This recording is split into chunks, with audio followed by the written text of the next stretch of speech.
when giving up was never an option. These are not ordinary success stories. These are journeys of resilience and purpose. They didn't wait for change. They became the change. Good evening, I am Ox Ballado, and this is The Game Changer.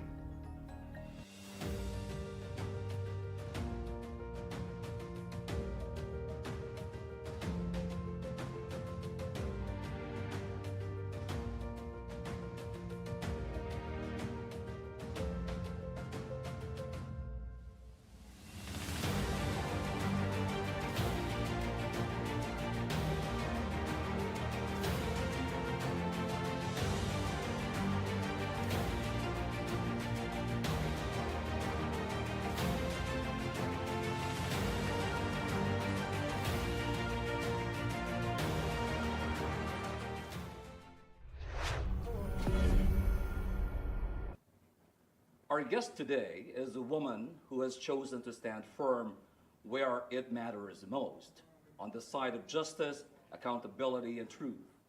Fearless in the courtroom and unwavering in principle, she represents resilience not just as a profession, but as a calling. A legal mind, a public servant, and a true game changer whose work continues to leave a lasting impact on lives and communities. The game changer herself. Please welcome Attorney Kristina Conti. Hello, good day. Wow, it's gonna be a very exciting evening. Makakasama natin ng the Kristina Conti. All right, kwentuhan po tayo. First things first, let's be clear. Where's the case of former President Rodrigo Duterte now? It is at that point where the question is, do we go to trial or not? Medyo crucial. The next stage that has been postponed is technically, we're at the pretrial stage.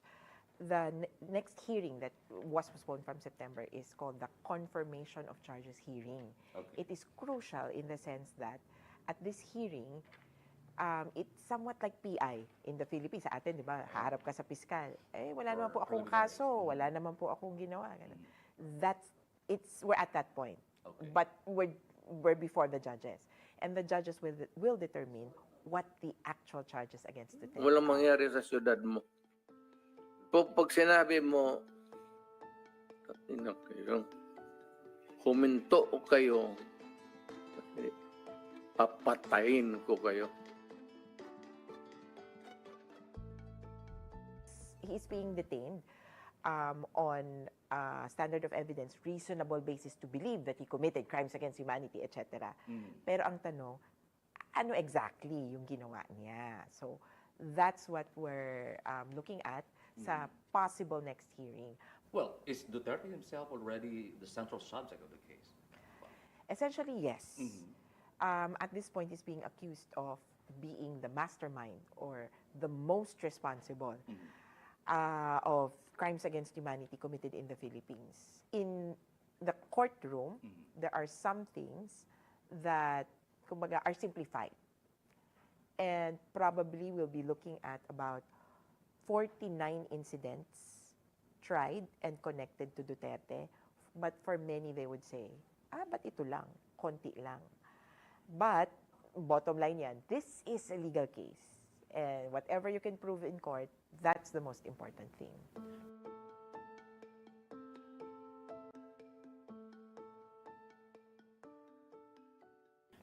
Based on what is publicly known, how strong is the case against Duterte compared to other former leaders being investigated by the ICC? Speaking as someone who was here in the Philippines during the height of the killings, the evidence is strong. There is plenty of, well, I would say anecdotal evidence from on our part sa mga biktima. Ang kwento namin, eto yung pagpatay, eto ganito yung nangyari. About the killings itself, but then you have to prove that what he did is directly connected to the killings on the ground. So that part, from what we've heard from witnesses who have come forward, and these are parang insider witnesses, so si Bato and Las Cañas, they tell us that Duterte is indeed in charge of the Duterte or the Davao Death Squad. At itong death squad na ito ang nagpasimula talaga ng tokhang killings nationwide when he became president. So, with that information, I would say that Duterte is clearly most responsible for killings in the Philippines connected to the war on drugs. The evidence is strong. You don't only have testimonial evidence. Sa Pilipinas, sikat yan, di ba? Na, may star witness ka ba? We have, or the prosecution has, object evidence, documentary evidence, and many other types of evidence that could be presented before the court. Malinaw yan. And even if I were not speaking as the lawyer for the victims, the thousands of documentation, media interviews, media reports about the killings is or could be enough to pin him down for the killings. On the other side, may namatay. Sinong nag-utos? Media interview din niya. So there's plenty of videos to say, of him saying, ako ang nagpapatay niyan. Ako ang bahala sa war on drugs. Ako ang responsable dyan. Yeah. So for me, he is guilty. Paulit-ulit, Duterte repeatedly claims that the ICC has no jurisdiction because the Philippines withdrew, right? And does that argument still carry any legal weight today? Meron pa bang bearing yan? Yes, in a sense. It's a material issue, yung withdrawal, before the appeals chamber. It is their Supreme Court which is tackling the issue now. To be clear, the pre-trial chamber has already said, we have jurisdiction. Thing is, medyo komplikado kasi this is the first time. This is the first time that a country which has withdrawn is pursuing a case.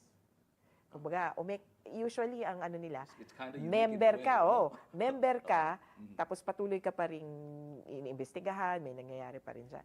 Pero dito, in the middle of the investigation, umalis, or a little bit before investigation, umalis. Problem with that is, how will the state participate or engage with the court? If before, you were willingly a part of the court, now you are no longer part of the court. So there's many aspects to that. Pero for us, there should still be continuing responsibilities and obligations of a withdrawn state. Ang ICC ay hindi NBA.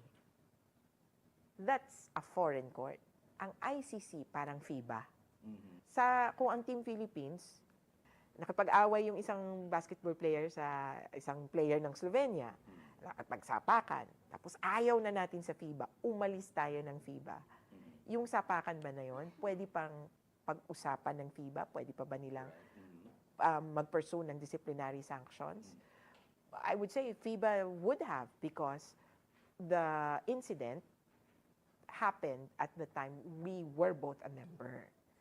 So, continuing na lang ito. Kaya, in simplest terms, we have continuing obligations from our previous membership. Now, has the Philippine government's refusal to cooperate weakened Duterte's position or actually strengthened the ICC's justification to proceed?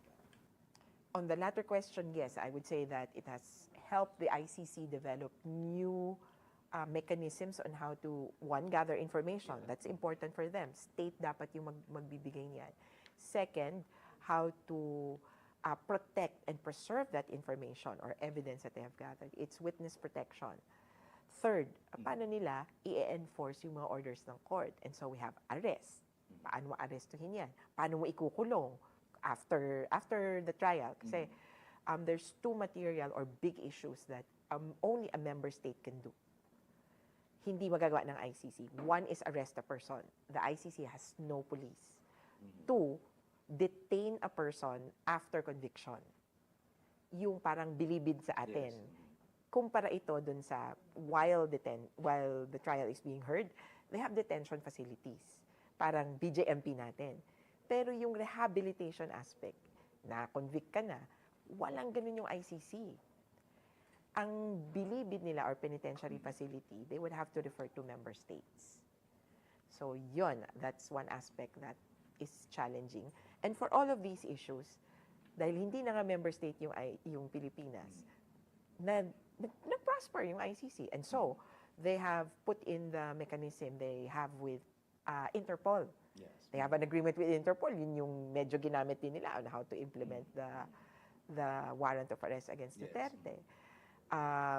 They can go through the Assembly of State Parties to ask a non-member state to cooperate. And kung patungkol naman kay Duterte, for that, I would say it's more political. It's not per se the ICC, because the ICC will proceed with this case, whether Duterte is in detention or not. I mean, it will proceed to investigate. Maunsami lang yung trial mismo kung hindi siya in detention.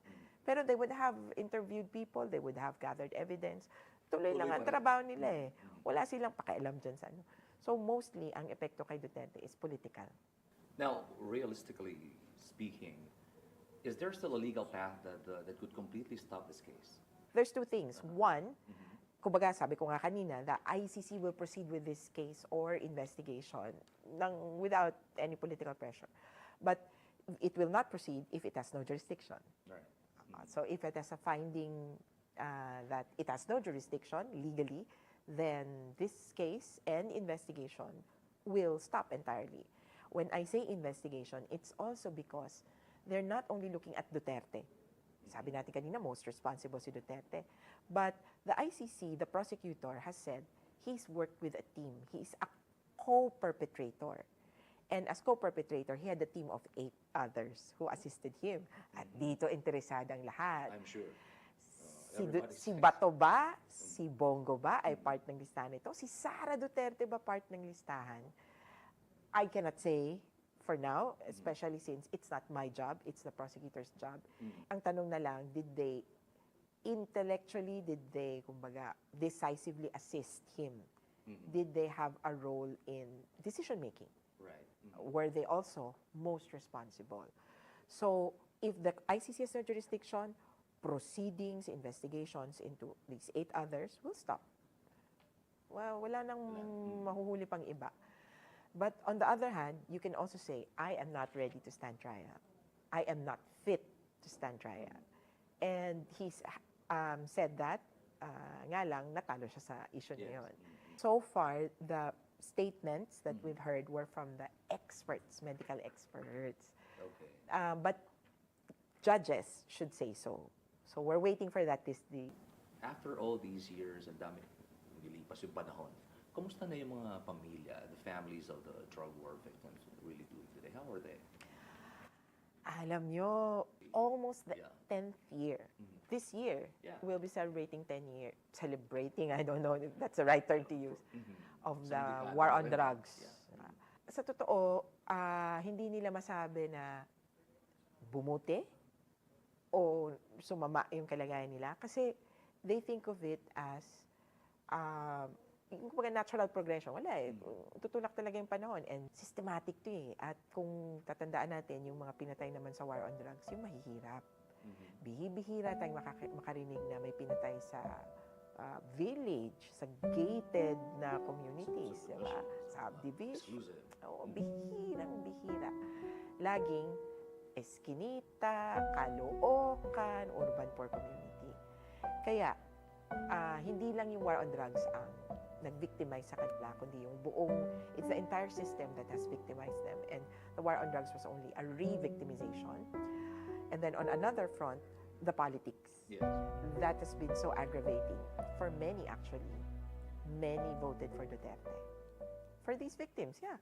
They voted for Duterte. They trusted Duterte that he will clean up the country. It turns out sila pala yung wawalisin. Parang, hindi ko naman po alam yun.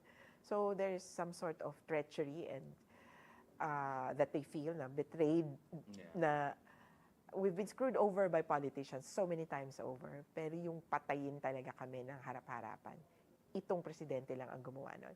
There's still victims hoping to triumph or to transcend their situation, but they're so afraid of another Duterte presidency. Is this case moving to, attorney, just to be clear, this is something that's getting closer to accountability, or is it at risk of being frozen indefinitely? I would say this could be one of the best examples of quick and swift justice. Kasi we went to this court specifically under the premise that we'll not be tied up under previous Philippine experiences. It's now in the records. Right. He was taken to court. There was evidence enough to keep him there.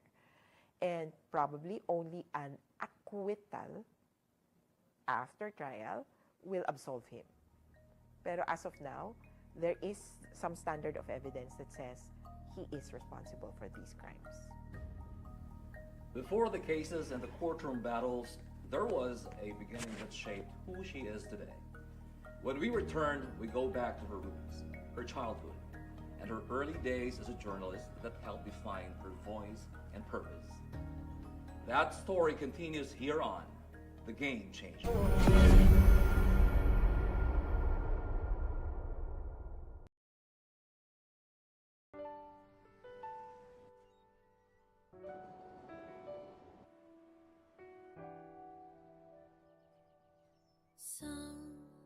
Sometimes in our lives, when things go wrong,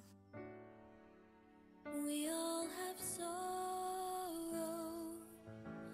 But if we are wise, I do what's right. We know that there's always tomorrow. I give my best. I keep caring. Lean on me when you're not strong, and I'll be My your friend from the Philippines.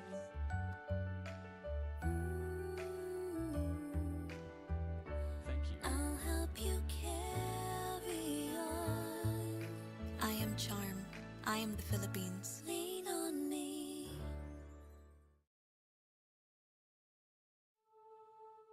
Ikaw ang puno't dulo. Ikaw ang apoy. Lagablab sa aming puso.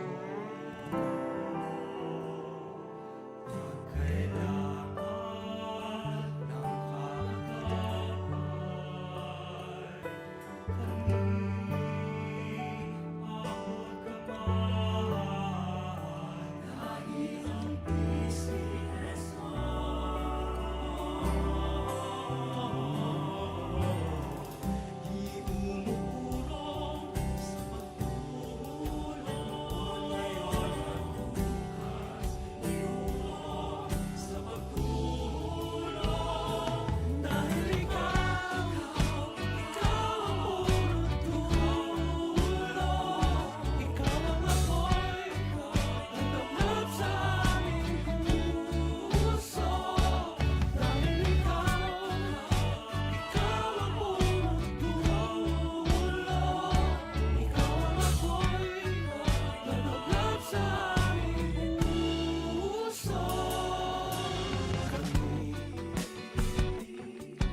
fall in love with Metro Manila as you walk the cobbled streets of this walled city.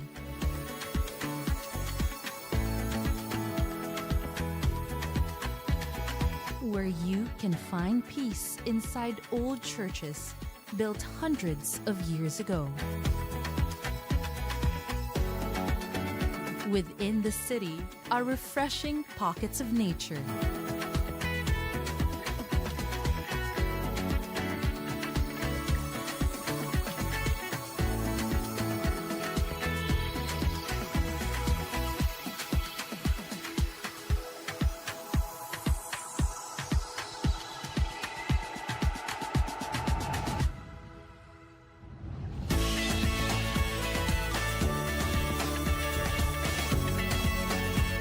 Where business flourish in diversity.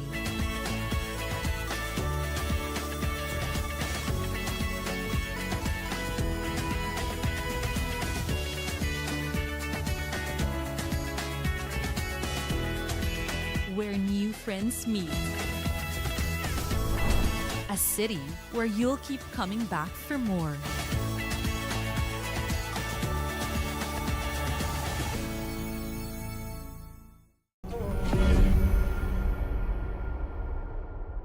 Before the courtroom and the causes, there was a beginning.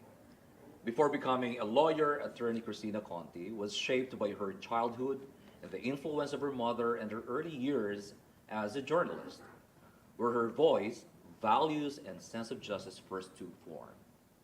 This is where her story begins. We're back, attorney. Kwentuhan ulit tayo. Now, let's go to the beginning. Let's go back to the beginning. How are you when you're growing up? Very normal, very, sabi nga nila, batang 90s. We played outside and then came in. We also had, and then we had computers. Pero yung WordStar 1, 2, 3, Lotus. Disket pa ng araw. Yung malaking disket pa. So, my generation was the one that kind of enjoyed both worlds. Happy enough na I cannot remember a significant moment na parang hirap na hirap ka. But of course, it was a middle-class childhood. Hindi naman kami sobrang yaman na ano.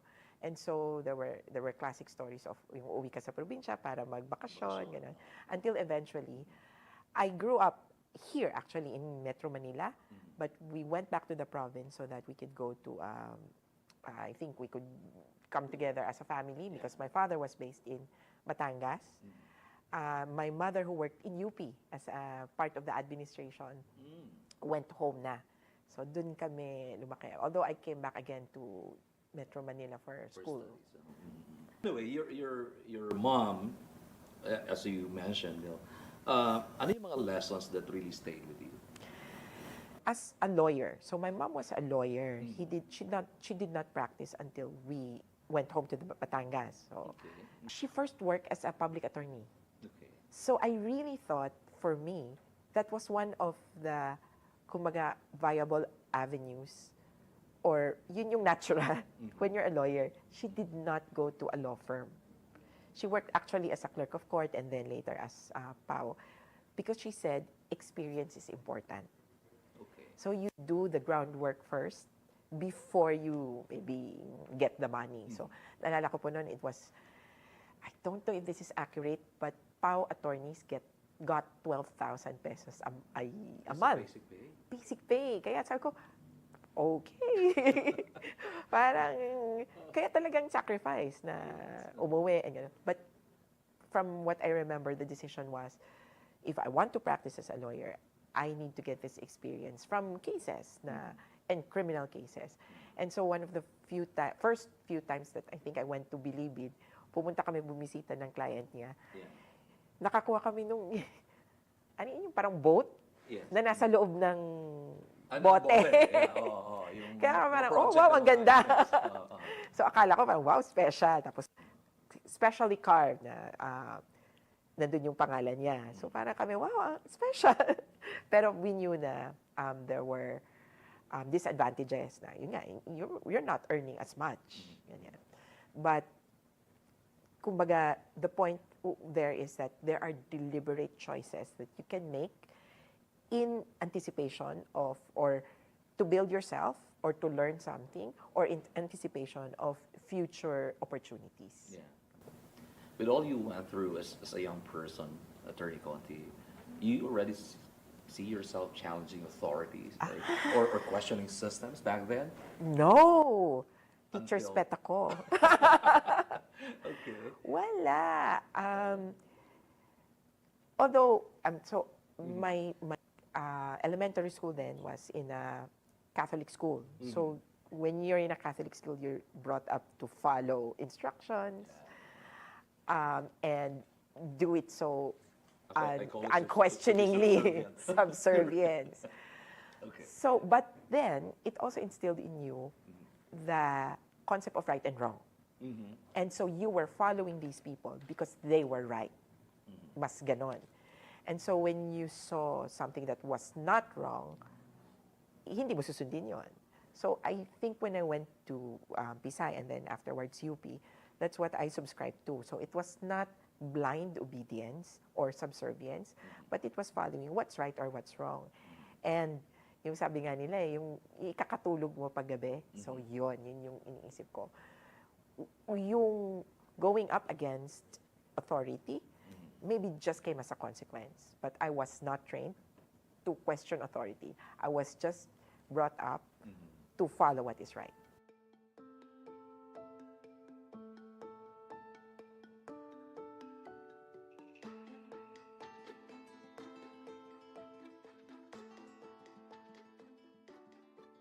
So, was there a particular story that you covered that stayed with you and changed you when you were practicing journalism? Yeah.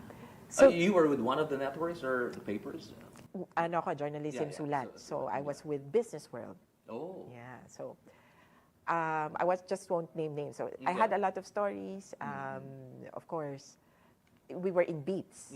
Of course, memorable yung telecommunications beat. Memorable din yung energy beat. My secretary then was Angelo Reyes, Oh. who was The late. to be, I mean, even he himself was admitted this, that he was ill fit to be in the Department of Energy.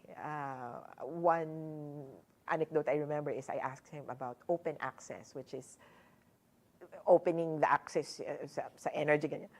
He said, yeah, we're open to access. So clearly, he didn't understand the concept. But what would stick with me probably would be the time I reported on a government agency. I look at COA reports, tapos parang may discrepancy. It was only a very, very small discrepancy. Parang something in the million, in the tens of millions. Gano'n. Nagreklamo sila sa, sa editor ko. Parang, bakit naman kami pinansin pa? Ganyan. This is a Marcos era agency na parang, bakit pa sinisilip? Maliit lang siya. Eh sabi ko, why was it newsworthy? Parang gano'n ang sinasabi nila. My editor then asked, is it correct? Is it accurate? Is it what? Is it, kumbaga, tama ba? Wala bang ano siya? Wala naman po. Pero bakit natin, actually, the decision was also for him to answer. The question was also for him to answer. Bakit mo nilagay?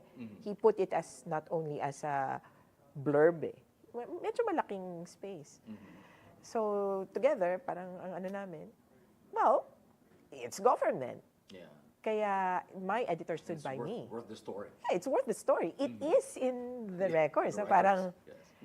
even if it was for them, it was a non-story, but for us, it's government funds. So yun yung sabi ko na, it's public funds. And what is this agency for? And in the last portion of the article kasi this agency was pasein na to, ganito, ito yung mga dating, kinasangkutan, ganyan. So parang doon sila nag-bristle. Pero hopefully, that story also brought to light na there are agencies or there are government institutions na baka hindi kailangan.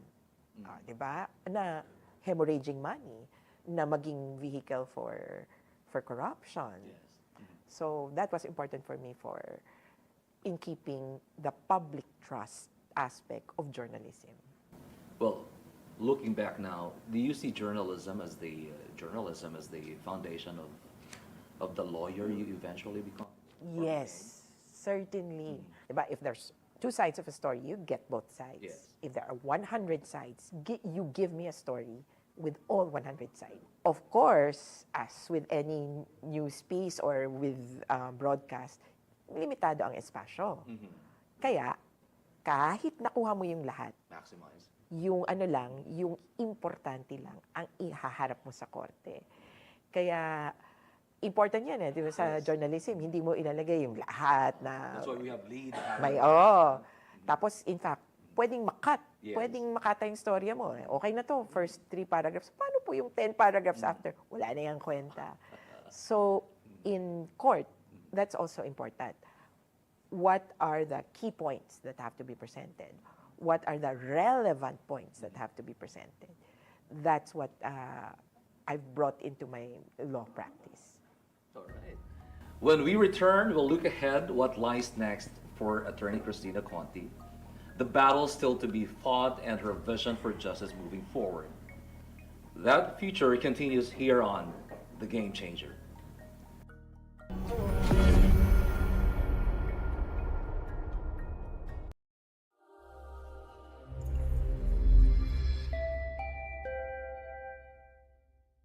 Abangan ngayong Pebrero 2026 sa D8TV Metroscape. Hi, I'm Plan. And I am Giselle. Samahan niyo kaming libuti ng mga urban areas dito sa Pilipinas. At hanapin ng hidden gems, masasarap na pagkain at magagandang art scenes. Hip music spots, pati na rin mga one-of-a-kind staycations. Name it and we'll find it. Dito lang yan sa Metro Escape sa D8TV.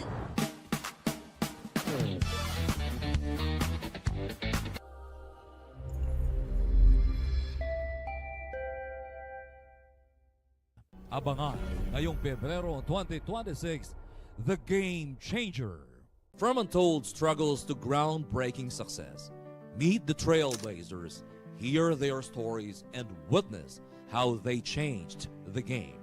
Catch veteran broadcast journalist and multi-awarded public service program host Ox Ballado as he sits down with the movers, the visionaries, and the real-life change makers who transform their communities and our world. Their stories, their struggles, their triumphs. They are not just players, they are the game changers.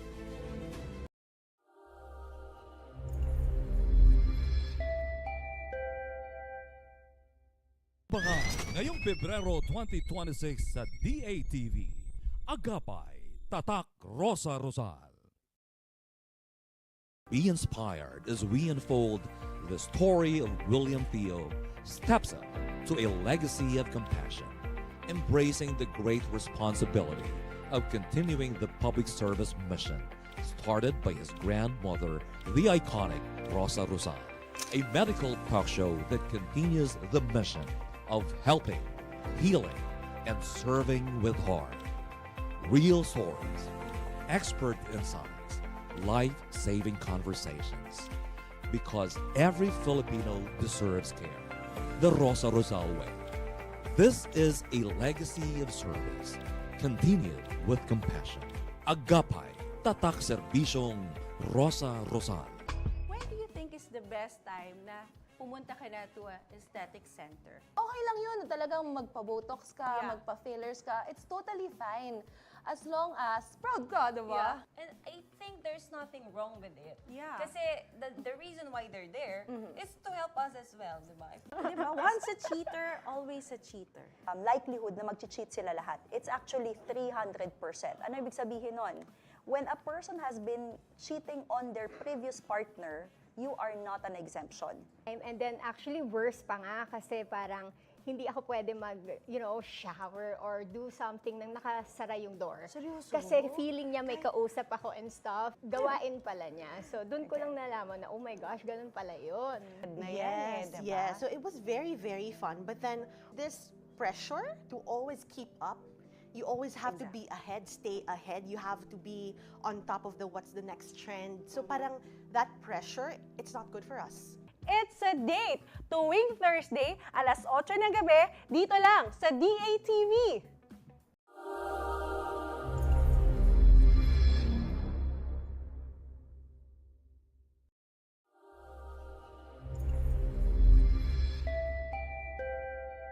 Abangan ngayong Pebrero 2026 sa D8TV, The PH Insider on TV. In a nation of opinions and power plays, one show dares to look deeper, beyond the headlines, beyond the noise. 3 voices, 1 mission. Ox Ballado, Attorney Rayzandro Unay, and Attorney Eugene Riego, revealing the truth behind the nation's most urgent issues. The PH Insider on TV. Bubusugin ang inyong umaga. Gigisingin ang inyong diwa sa mga makabuluhang isyu ng bayan, sa mga trending at usap-usapan. Balitang malaman, huwag ng pagtalunan. Dahil dito, walang bola, puro tama. Walang bola, puro tama. Walang bola, puro tama. Kasama si George Bandola. Ano pang hinihintay nyo? Tutok na sa masayang komentaryo sa balat ng Digital TV. Walang bola, puro tama. Kasama si George Bandola. Dito lang sa balat ng Free-to-Air TV. D8TV Channel 31 sa inyong mga TV box.